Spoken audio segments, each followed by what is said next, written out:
No mortal was meant to remain in the underworld. This was the rule that even the gods did not question. Souls passed through its gates, were guided, were remembered, and then moved on. To quiet fields, to gentle asphodel, to places beyond memory. The underworld was not cruel, but it was final. And yet on one quiet night long after the rivers had settled and the halls of Hades had grown still, a mortal did not leave. They were not dragged back. They were not hidden.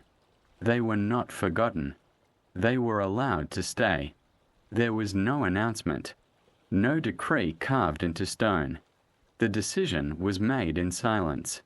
The mortal stood at the edge of a long passage where the glow of the underworld lamps faded into shadow. They did not tremble. Fear had already passed them by. Hades watched from a distance, not from his throne. From the quiet places he preferred, where the dead no longer pleaded and the living no longer intruded. This mortal was different, not because they were brave,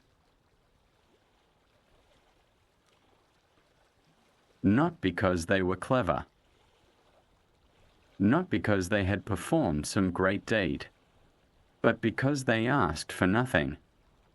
They had arrived like all others, guided by Hermes, washed by the rivers, their name recorded among countless names, and when the time came to move on they paused, not in resistance, in recognition. This is where I belong, the mortal said quietly, not as a demand, as an observation. Hades had heard many things in his realm, promises, bargains, lies spoken with desperation sharp enough to echo. This was none of those. It unsettled him.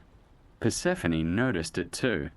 She stood beside Hades, now her presence softening the shadows around them. The rules are clear, she said gently, but so is the silence. Below them the mortal waited.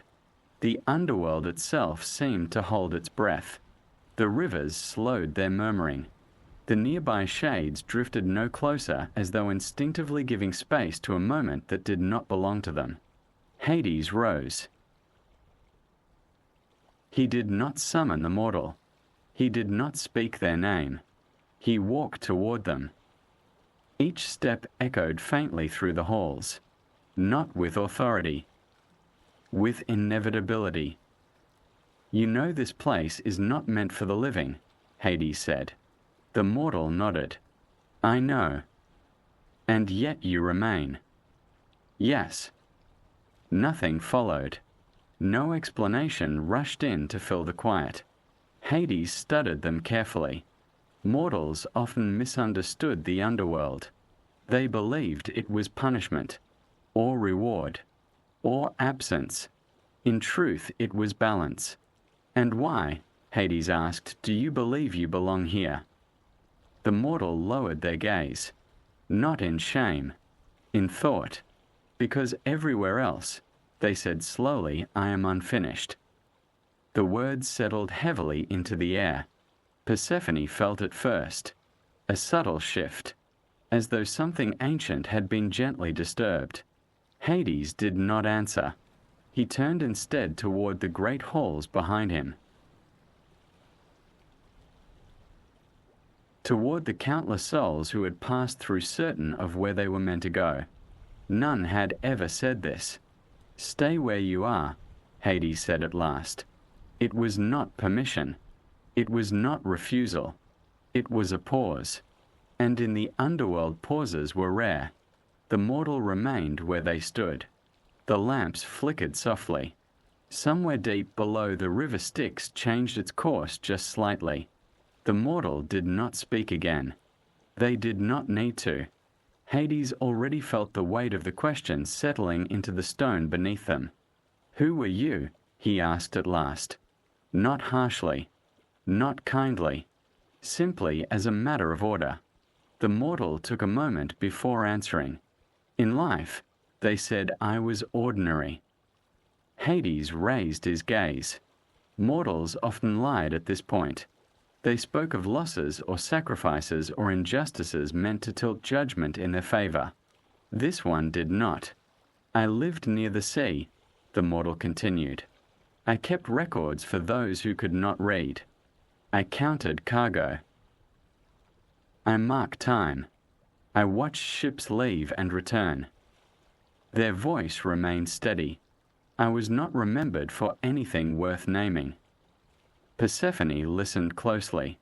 There was no bitterness in the words, only clarity. And when your life ended, she asked, what did you hope would follow? The mortal considered this. I hoped for completion, they said, but I did not find it. The underworld remained quiet. Hades gestured slightly and the shades nearby drifted farther away. This was no longer a common passage. Tell us, Hades said, what you mean. The mortal lifted their gaze. In life, they said, I was always preparing, waiting, saving things for later. Their hands rested calmly at their sides. There was always another season, another voyage, another day. Their voice softened, but there was never a moment that felt finished. Hades understood this. He had ruled long enough to recognize unfinished things. And when you crossed the rivers, Persephone asked, what did you expect? I expected rest, the mortal replied, and I found it. They looked around them. The quiet here is complete. It does not promise more. It does not ask me to become something else. They hesitated. Everywhere else felt like continuation. Here felt like arrival. The words lingered. Hades turned away briefly toward the endless halls. The underworld was filled with souls who wished to leave it. None had ever wished to remain. This place is not meant to hold the living, he said. I am no longer living, the mortal replied gently. I am only present. Persephone felt the truth of this settle. The mortal did not cling to breath or warmth or memory. They were not trying to reclaim life. They were letting it rest. Remain here, Hades said again. It was still not permission, still not refusal, but it was no longer dismissal. The lamps burned evenly. The rivers resumed their course. And somewhere deep within the underworld, something ancient began to reconsider a rule it had never expected to bend. The underworld was not a place that reacted quickly. It had existed too long to be startled by small changes. But it did notice when a rule was paused. The lamps along the passage burned a little lower. Not dimmer, quieter. The shades nearby shifted not closer, not farther, but sideways as though making room for something unspoken. Hades felt it before he saw it. A subtle imbalance. Not disorder. Awareness. This has not happened before, Persephone said softly. Hades did not answer. He was listening. Far below, the rivers adjusted their flow. Not reversing. Not rising. Only settling into a slower rhythm. The mortal remained still. They did not look around to see what had changed. They did not ask what it meant. They waited. Hades turned back toward them. If you remain, he said, you will not walk freely here. The mortal inclined their head. I would not expect to. You will not pass beyond these halls. You will not return to the world above. I understand. Hades studied them again. Mortals often agreed quickly before they grasped the weight of permanence. This one did not rush. There will be no reward, Hades continued. No honor. No remembrance. The mortal's expression did not change. I am not here to be remembered, they said. Persephone felt the quiet truth of it.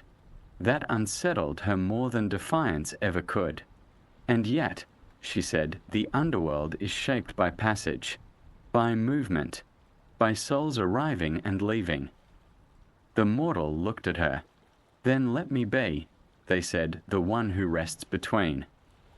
The words fell gently, but they landed deeply. Hades turned away again. This was not rebellion. It was not desire. It was something rarer. Acceptance. The underworld responded as it always did to truth. Slowly, the stone beneath them warmed faintly, not with life, with permission. A nearby archway sealed itself without sound. Another opened farther away. The balance adjusted. Hades exhaled. Not a breath, a release. There will be those who question this, he said. The mortal nodded. I will remain, they replied, for as long as you decide. Hades met their gaze. No, he said, for as long as the underworld allows. The lamps steadied. The rivers flowed on. And for the first time since the realm had been formed, the underworld held someone who did not need to move on. News did not travel quickly in the underworld, but it did travel, not by voice, not by messenger, by imbalance, far from the great halls in places where souls gathered briefly before moving on. A pause was felt, a hesitation in the usual flow. Shades did not speak of it. They drifted instead in slightly altered patterns as though navigating around something unseen. At the edge of the asphodel fields, a guardian spirit noticed that one path no longer led forward. It ended, not abruptly, gently. The spirit did not question this, but it remembered. Elsewhere, a keeper of records paused mid-mark as a name refused to fade from stone. Not glowing, not carved deeper, simply present. And in the upper halls where Persephone sometimes walked alone, the air carried a faint echo of decision.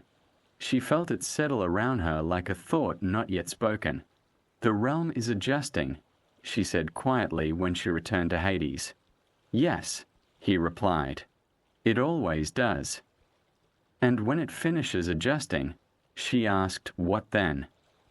Hades did not answer at once. He looked instead toward the mortal who stood quietly where they had first been told to wait. They had not moved. They had not grown restless. They had not looked for meaning in what surrounded them. They simply remained. This will not go unnoticed, Persephone said.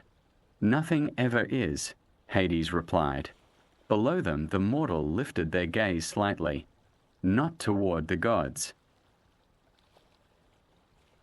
toward the space itself, as though listening to something deeper.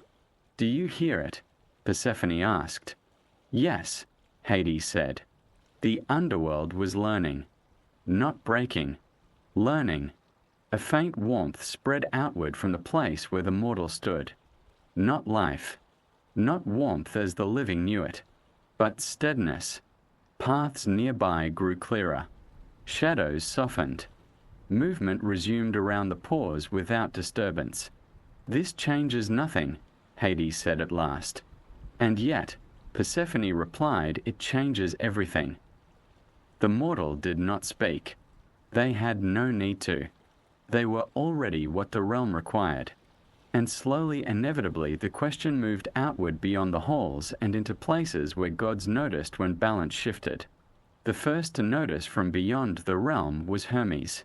He felt it not as a summons but as resistance. A path that usually opened did not. When he reached the gates he paused.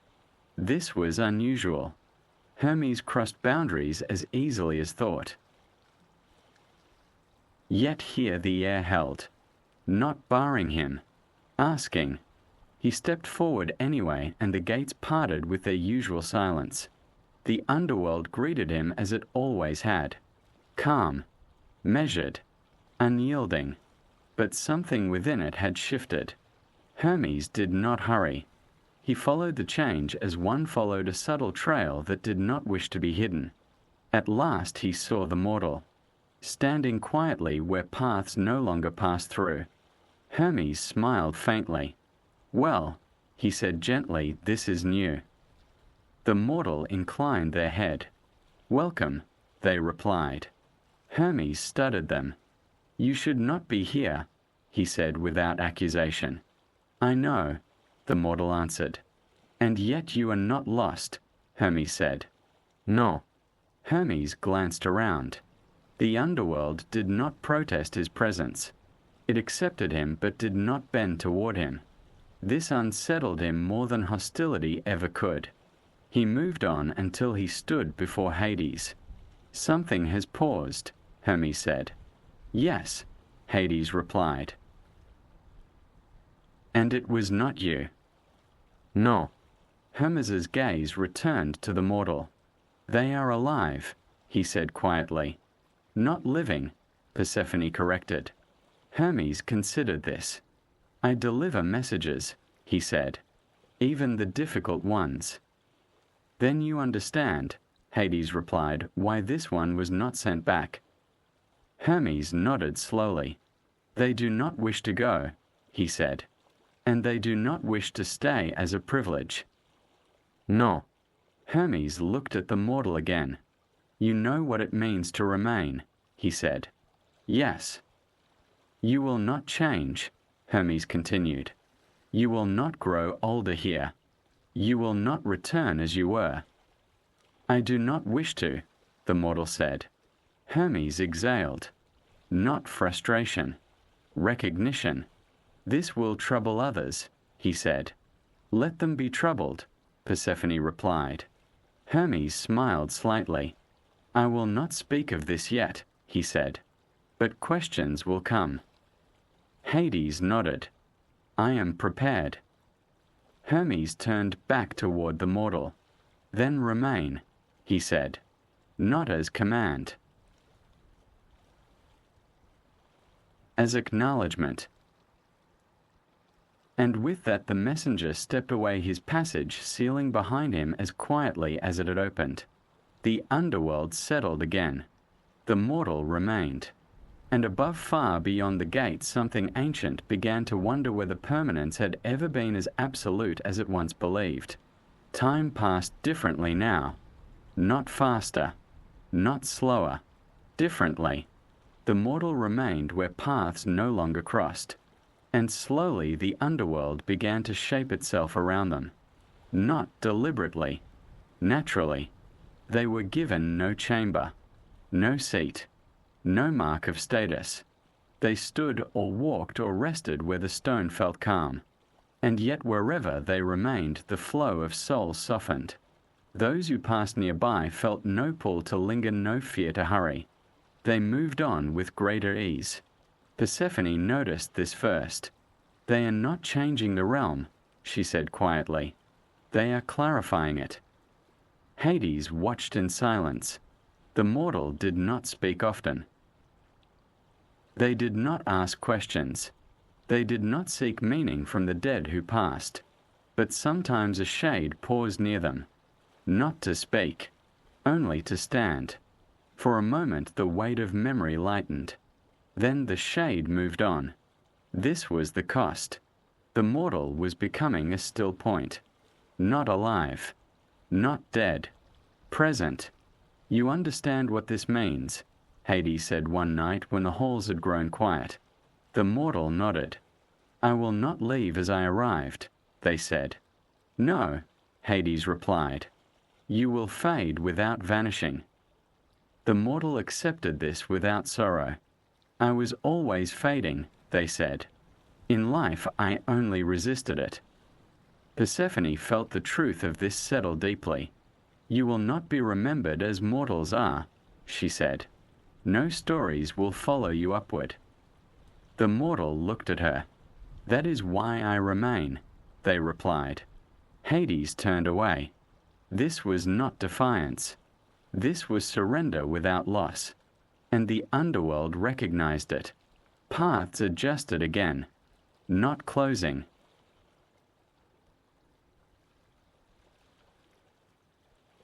Not opening. Balancing. The mortal became a quiet measure by which the realm remembered itself. And far beyond the gates where Olympus rested uneasily, the first questions began to take shape. Not accusations. Questions. The change did not reach Olympus as a disturbance. It arrived as absence. One night Athena paused mid-thought, not because the thought was wrong, because it did not resolve. She waited. The answer did not come. Elsewhere, Apollo felt a silence between two notes that should have followed one another. He let the silence remain. Even Zeus noticed it, not as threat, as imbalance. The order of things had not been broken, but something had chosen not to move. And the gods of Olympus had always noticed when something refused its expected end. They did not descend together. They never did. Athena came first. She did not enter the underworld with armor or warning. She arrived as thought arrives, quietly. She stood at the edge of the great halls and observed. The mortal did not look at her. They did not need to. Athena understood quickly. This was not ignorance. It was completion. She approached Hades without ceremony. "You have allowed something to remain unfinished," she said. "No," Hades replied. "I have allowed it to finish differently." Athena turned her gaze to the mortal. "They do not seek wisdom," she said. "They do not seek release." "They seek neither," Persephone replied. "They are already at rest." Athena considered this. Wisdom rarely allowed rest. That troubled her. If others follow, Athena said, the balance shifts. "If others follow," Hades replied, "then they will do so for the same reason." "And if they do not," Athena asked, "then nothing changes." Athena looked again at the mortal. "You understand what you have become," she said. The mortal inclined their head. "I am not an example," they replied. "I am an exception." Athena studied them for a long moment. Then she nodded. "I will not speak against this," she said, "but I will not defend it either." She turned and was gone. The underworld settled again, but the silence she left behind was heavier, not with danger, with possibility. Time continued, not as it did above, not in years or seasons or numbered days. It moved instead by return. Souls arrived, souls departed, and always the mortal remained. They no longer stood only at the edge of the halls. Sometimes they walked slowly along the quieter paths. Sometimes they rested where the stone felt warmest. They did not wander. They did not seek. They were simply where they were needed. The underworld adjusted without instruction. Shades passing near the mortal felt no urge to look back, no pull toward memory that ached.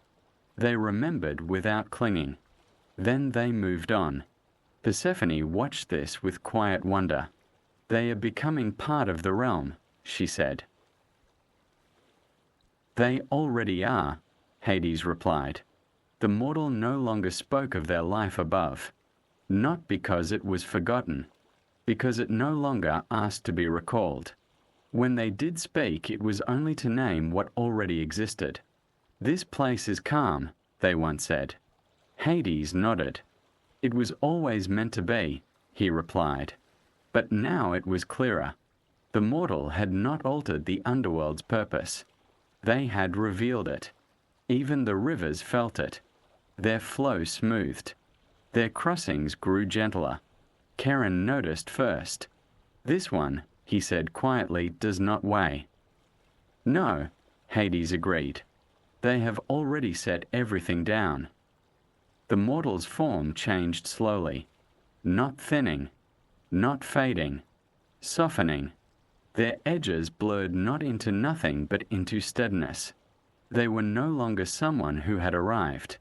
They were someone who belonged. And still they asked for nothing. No place, no title, no promise. The underworld remembered them without naming them. And Olympus continued to watch without intervening, because nothing demanded to be undone. The underworld was patient. It had waded through ages without asking to be understood, but now something within it began to turn inward, not toward the mortal, toward itself. Rules existed for a reason. Even the oldest realms did not keep them without care. Hades felt the shift one night when the halls were empty and Persephone had withdrawn to her quieter chambers. The mortals stood nearby as they often did, still, unassuming, and yet central. You know, Hades said without turning, that this cannot remain unexamined. The mortal inclined their head. I would expect nothing less. You have become a presence, Hades continued. Not a soul, not a shade, not a living thing. Yes. You affect passage, Hades said. You alter rest. The mortal considered this. I do not intend to, they said, but I do not resist it. Hades nodded. Intention had never been the measure of consequence. There will come a moment, he said, when the underworld must decide what you are. The mortal remained calm. I have been asked what I was all my life, they replied. This is not new. Hades turned then and looked at them fully. You may be named, he said. You may be bound to function or purpose. The mortal met his gaze. I did not come here to become something greater, they said. I came here to finish becoming nothing more. The words settled deeply. Hades did not answer at once. The underworld listened. This was the heart of the matter. Not whether a mortal could remain, but whether the realm could accept someone who asked for no transformation. Persephone appeared quietly beside them. It is not the mortal who troubles the balance, she said. It is the mirror they hold to it.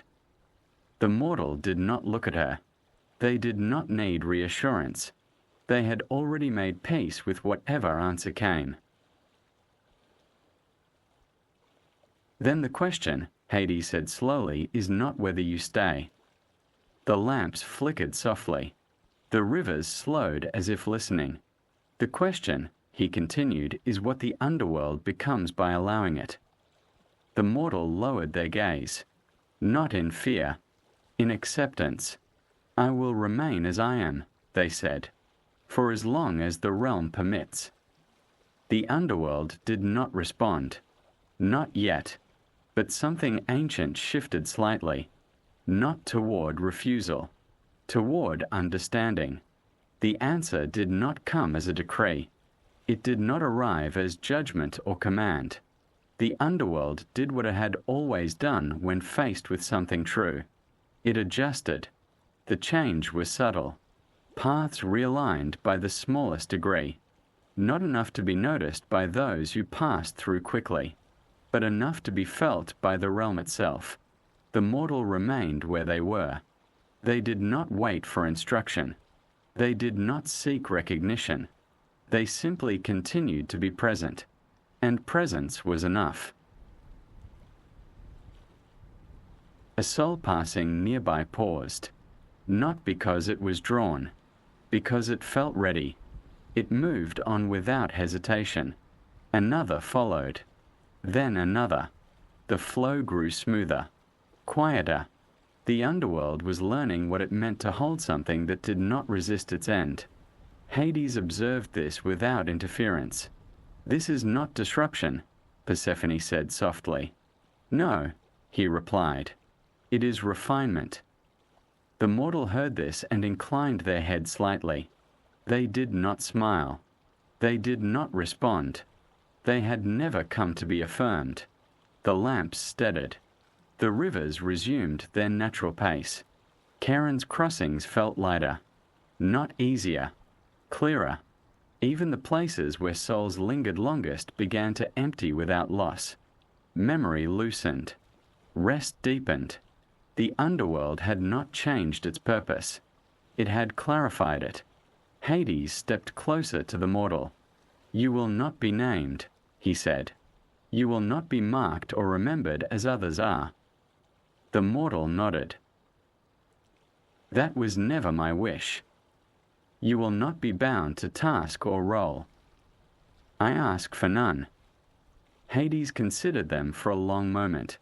Then remain, he said, not as permission, as recognition. The realm accepted this without resistance. Stone warmed faintly. Silence deepened. The mortal did not move. They had never needed to. And so without proclamation, without record, the underworld made its choice. Time moved on. Not in years or generations, but in passages. Souls arrived as they always had. Souls departed as they always would.